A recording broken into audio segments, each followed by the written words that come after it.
Ребята, вот ночь, вечер. Вот такое кострище, хлеб. Вот палатка.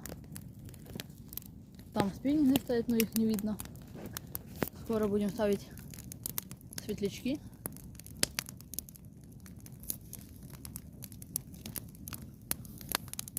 Була одна поклевка.